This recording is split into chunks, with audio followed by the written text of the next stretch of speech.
Gabon est décidé à transformer son économie, accélérer la croissance économique. Cette accélération passera par la mise en place d'une véritable politique d'industrialisation qui touchera à différents secteurs. Les experts sont unanimes, on parle du secteur agricole, de l'économie verte, on parle également de l'économie minière. Mais attention, il y a le secteur des services. Au cœur de ce secteur, il y a le numérique. Et on l'annonçait déjà à l'entame de cette matinale. On parlera aujourd'hui de l'impact de l'innovation technologique dans le processus d'industrialisation au Gabon. Et puis on a mis en parenthèse l'écosystème numérique du Gabon. Qu'est-ce que ça donne véritablement? Sirocos, on n'est plus seul sur ce plateau. On n'est plus seul, on reçoit M. Raphaël Mezuminsa, qui est docteur ingénieur en télécommunications et bien plus. Bonjour. Bonjour monsieur. Comment allez-vous? Bien merci, ça va. Ah, ça fait longtemps on ne vous a même jamais reçu sur la matinale. Non, jamais. Non, sur la matinale, oui, c'est ça. Pourquoi? Alors que nous, on est très connectés sur cette matinale. On a Internet, on a les réseaux sociaux. Peut-être vous intervenez pas très souvent sur le numérique. Si y avait eu des sujets sur le numérique, naturellement, vous m'aurez invité, la preuve, je suis là. D'accord, ben là, on vous a pour une vingtaine de minutes parce qu'on veut comprendre beaucoup de choses. Vous êtes directeur général sortant à l'économie numérique. Voilà, oui. Donc, on parle de la technologie dans le processus d'industrialisation. Mais avant cela, on entend beaucoup économie numérique. Monsieur Mezuminsa, qu'est-ce que c'est? Économie numérique.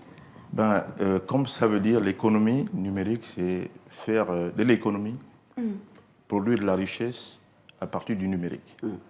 Donc tout ce qui contribue à faire du numérique un outil de développement économique, ça participe de l'économie numérique.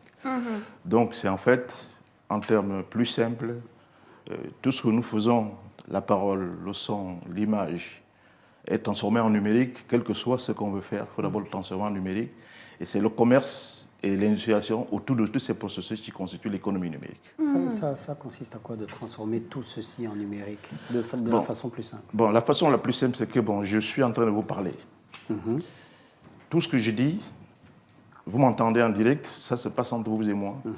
Mais dès lors que je vais transférer à ça à distance, je transforme mon son en électricité. De l'électricité, je fais des codages qui font du numérique. Et de l'autre côté, je fais le processus inverse, de manière à ce que je reconstitue exactement le son que je prononce avec vous. La même chose pour les écrits, la même chose pour les images. C'est ce qui constitue en fait tout ce qui est numérisation de l'information. C'est pour pouvoir coder, pouvoir la transporter et arriver à destination, déballer et reconstituer le son tel qu'il est parti au départ. Vous êtes docteur ingénieur en télécommunications, directeur général sortant de l'économie numérique. Sur cette matinale, on a une chronique qui s'appelle les 24 nuances de slam. On a donc un artiste poète qui vient et qui a parlé justement de cette thématique. Et quelque chose a attiré mon attention et ça me permet de vous poser cette question.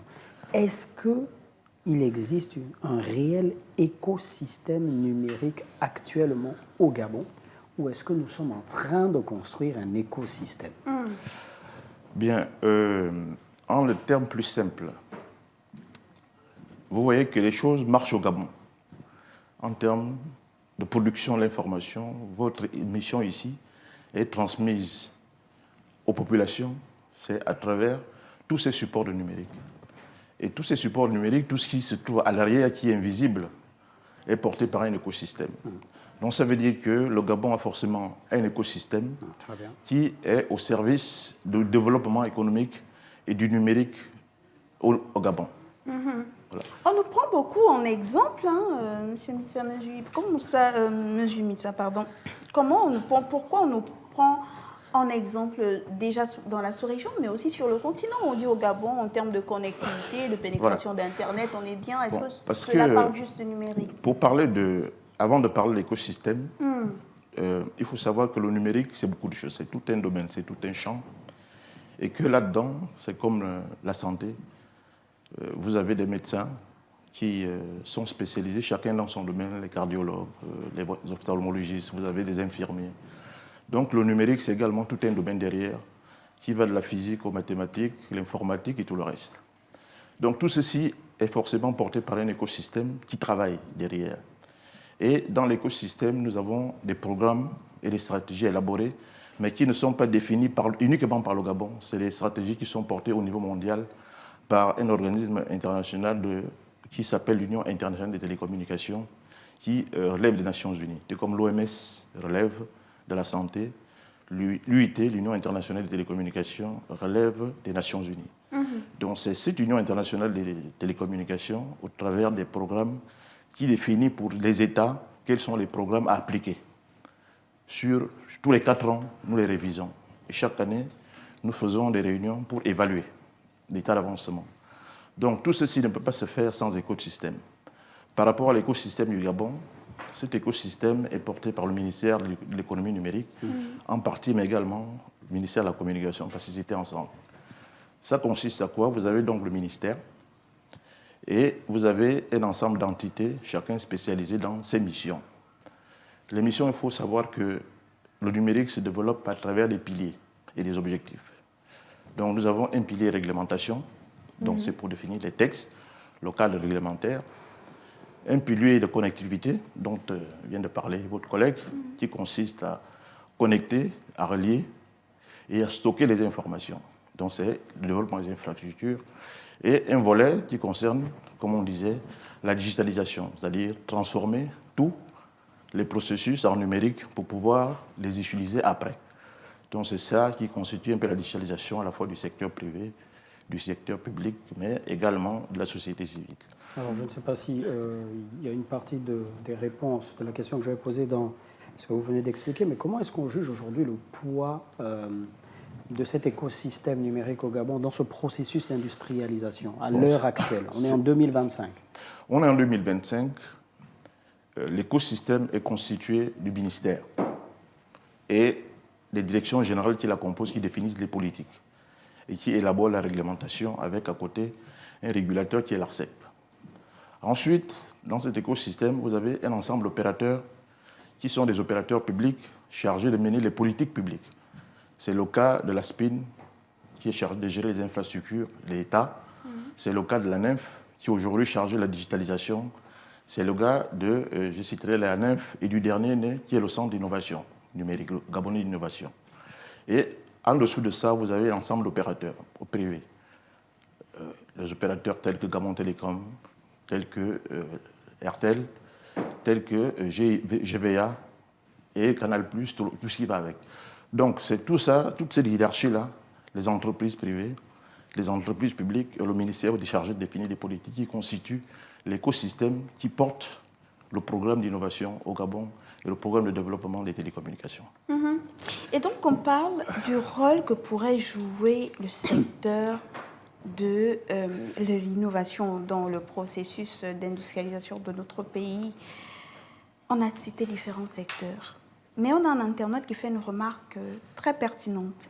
Il dit que le secteur du numérique ne peut pas développer notre pays puisqu'on a des problèmes d'électricité.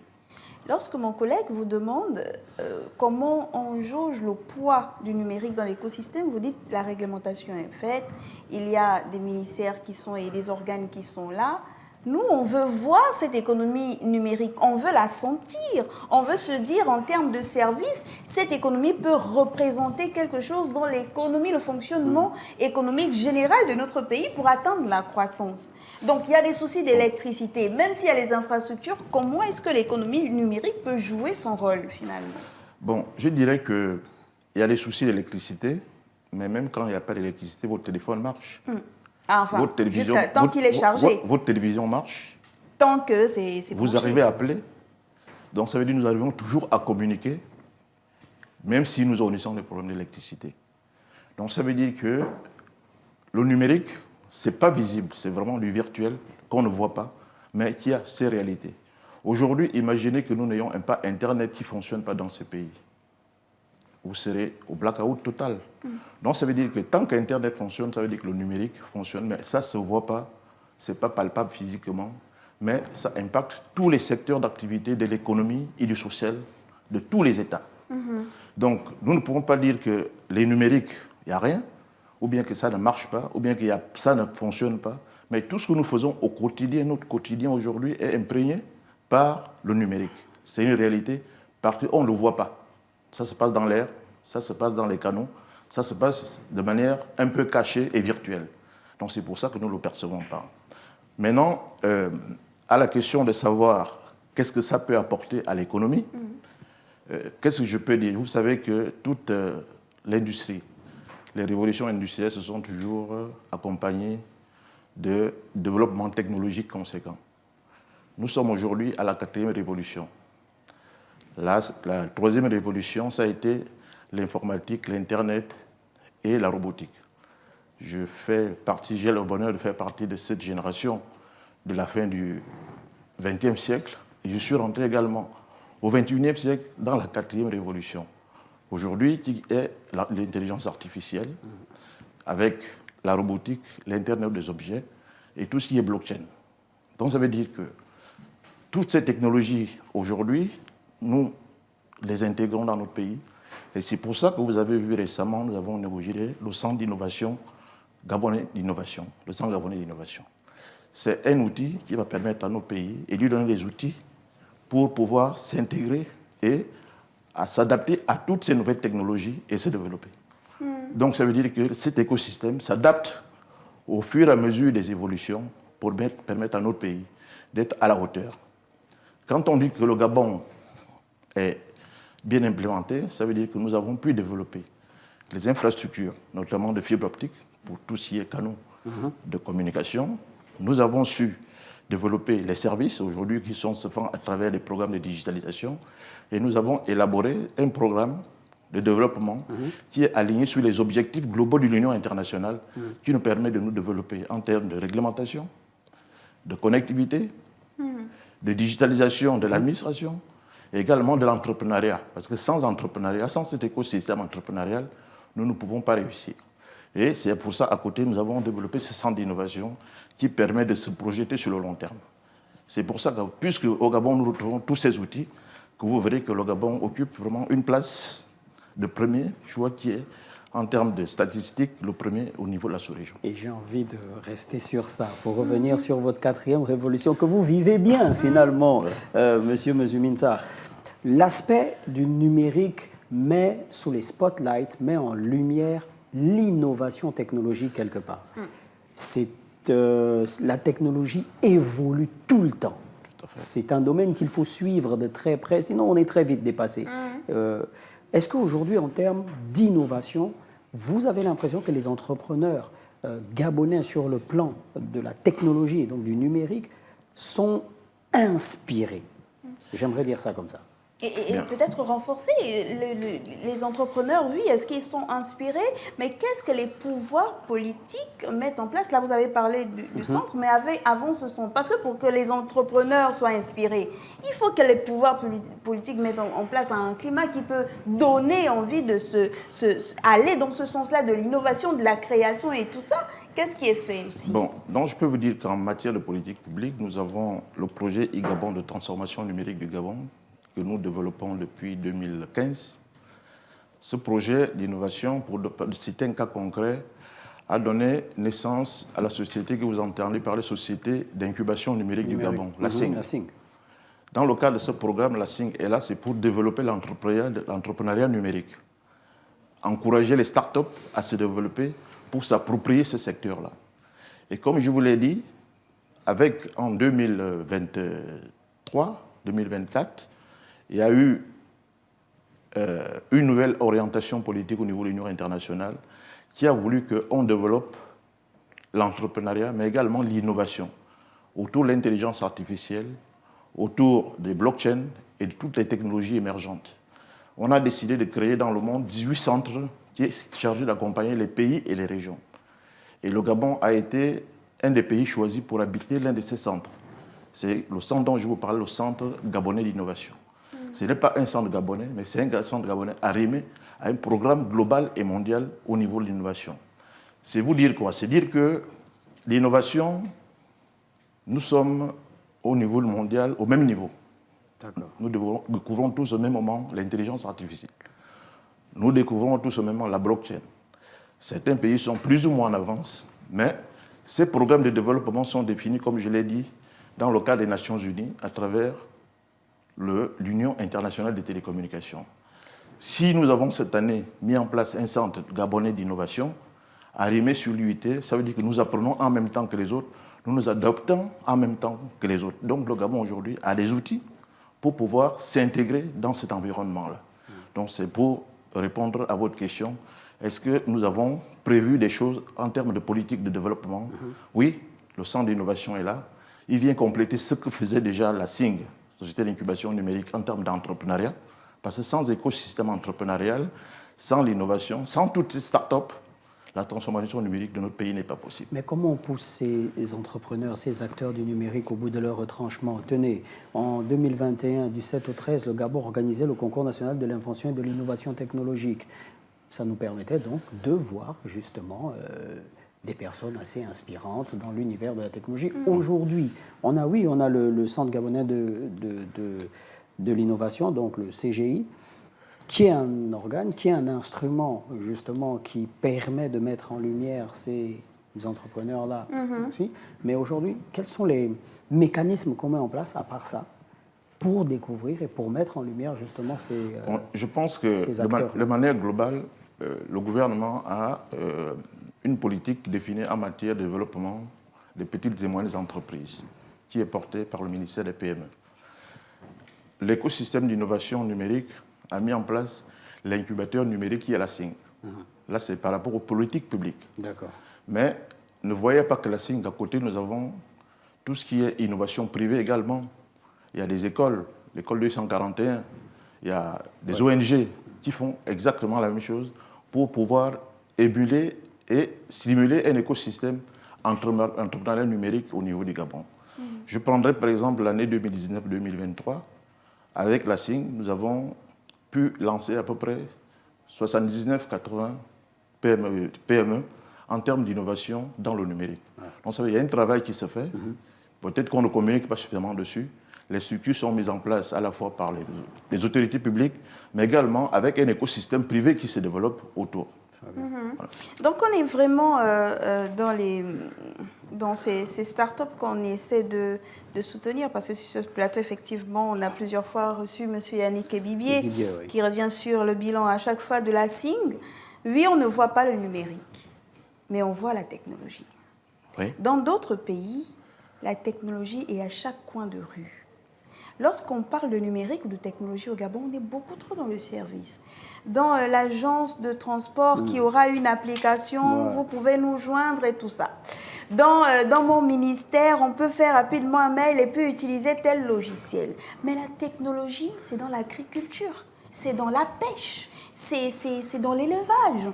La technologie n'est pas que dans le service on va taper sur un ordinateur et puis on a peut-être une annonce rapide. Au niveau du Gabon, le ministère de l'économie numérique existe depuis. On a la politique mise en place depuis. Si un Chinois arrive au Gabon et qu'il veut sentir la technologie, il veut voir des jeunes scientifiques, il va où? Parce que lorsqu'on vous parle de politique publique, on veut entendre qu'il y a telle grande école qui forme des jeunes. Aujourd'hui, pour lancer nos jeunes dans tout ce qui est cybercriminalité, il faut aller dans des petits centres privés où il faut payer des centaines de mille, alors que le ministère existe depuis bien longtemps. La technologie, elle se voit. On la voit où, DG? Vous soulevez un problème.